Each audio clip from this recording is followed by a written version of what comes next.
Kalau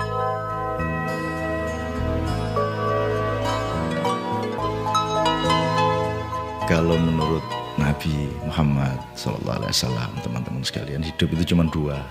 Ini kalau bahasa Arabnya nih ya, pura-puranya kiai ya. Al-Islamu huwa sabru wa syukru. Jadi yang disebut Islam, Islam itu kata kerja. Jadi doing things untuk menciptakan salam means Islam. Jadi kalau Anda menjalankan Islam berarti Anda menyelamatkan tanah, menyelamatkan sungai, menyelamatkan daun, menyelamatkan sesama manusia, menyelamatkan semua makhluk. Pokoknya metabolisme dan ekosistem kehidupan ini kita pelihara sedemikian rupa, itulah Islam. Produknya salam. Nah, Islam atau pekerjaan menyelamatkan itu dibagi dua. Yang satu sabar, yang kedua syukur. Boleh kita sebut syukur dulu baru sabar, tergantung. Tapi pokoknya tinggal pilih aja deh, kalau ngalamin apa, wah ini cocoknya sabar nih. Kalau ngalamin apa yang lain, nah ini cocoknya syukur ini.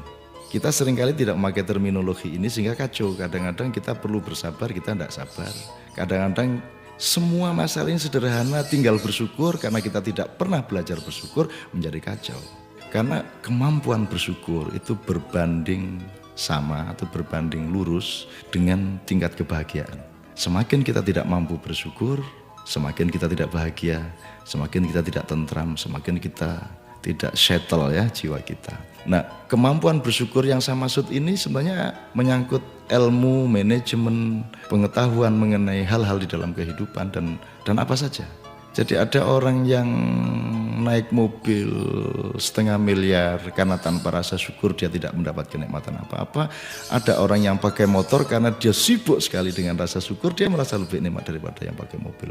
Jadi sebenarnya bukan saya melarang Anda punya mobil bagus atau rumah bagus, tapi saya ingin mengatakan bahwa sehebat-hebat dunia ini masih lebih hebat manajemen akal manusia.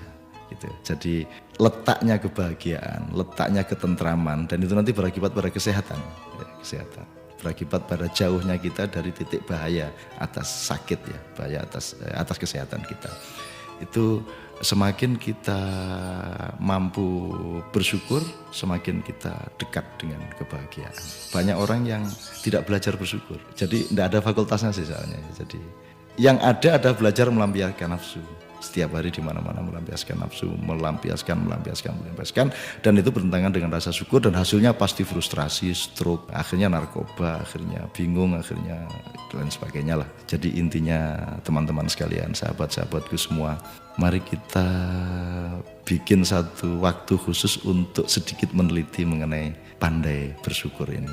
Dan pendidikan terpenting untuk anak kita adalah mengajak dia untuk terus-menerus menemukan momentum kapan dia sebaiknya bersyukur. Kalau dia dibiasakan bersyukur setiap hari, dia nanti akan jauh untuk jadi koruptor. Dia akan jauh untuk menjadi orang rakus. Karena dia hanya dengan sepotong tempe, dia bisa mendapatkan kenikmatan dibanding temannya yang makan 3 potong daging. Karena kepandian bersyukur. Ini sangat panjang, tapi kira-kira ilmu dasarnya seperti itu.